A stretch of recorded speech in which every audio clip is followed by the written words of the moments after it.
इन सरदारों ने लड़ाकों की टुकड़ियां बनाई जो बाहरी हमलों से गांव की रक्षा करती थीं। धीरे धीरे कुछ ताकतवर सरदारों ने आसपास के कमजोर गांवों को भी अपने संरक्षण में ले लिया।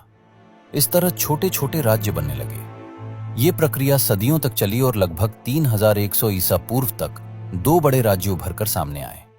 ऊपरी मिस्र यानी दक्षिण का घाटी वाला इलाका और निचला मिस्र यानी उत्तर का डेल्टा वाला इलाका। और फिर आया एक ऐसा राजा जिसे इतिहास ने हमेशा के लिए अमर कर दिया। पारंपरिक रूप से हम उसे नारमेर के नाम से जानते हैं। नारमेर ऊपरी मिस्र का शासक था। उसने एक विशाल सेना तैयार की और निचले मिस्र पर हमला कर उसे जीत लिया। उसने दोनों राज्यों को मिलाकर एक अखंड मिस्र की स्थापना की और खुद को पूरे मिस्र का पहला फराव घोषित किया।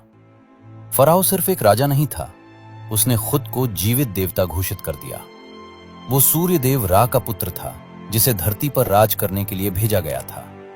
उसकी बात पत्थर की लकीर थी, उसका हुक्म भगवान का हुक्म था।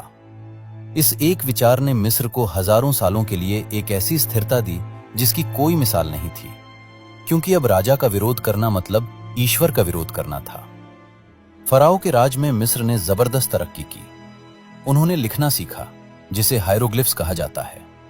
उन्होंने एक कैलेंडर बनाया जिसमें 365 दिन होते थे, ताकि वे नील की बाढ़ का सटीक अनुमान लगा सकें। उन्होंने गणित और ज्यामिति में महारत हासिल की, ताकि खेतों का बंटवारा और नहरों का निर्माण सटीकता से हो सके।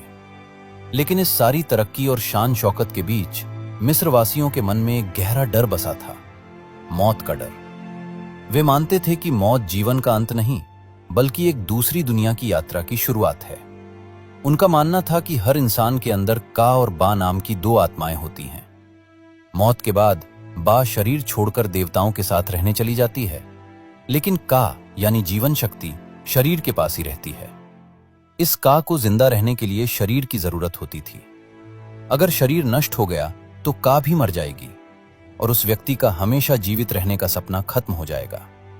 इसी विश्वास ने उन्हें ममी बनाने की कला सिखाई। ये एक जटिल प्रक्रिया थी जिसमें लगभग 70 दिन लगते थे। वे शरीर के अंदरूनी अंगों जैसे दिमाग, पेट और फेफड़ों को निकालकर उन्हें अलग अलग जार में रखते थे, लेकिन दिल को शरीर में ही छोड़ दिया जाता था।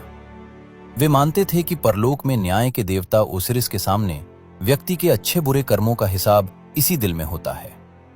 इसके बाद शरीर को महीनों तक नेट्रोन नाम के नमक में सुखाया जाता और फिर उसे लिनेन की सैकड़ों मीटर लंबी पट्टियों में लपेट दिया जाता था।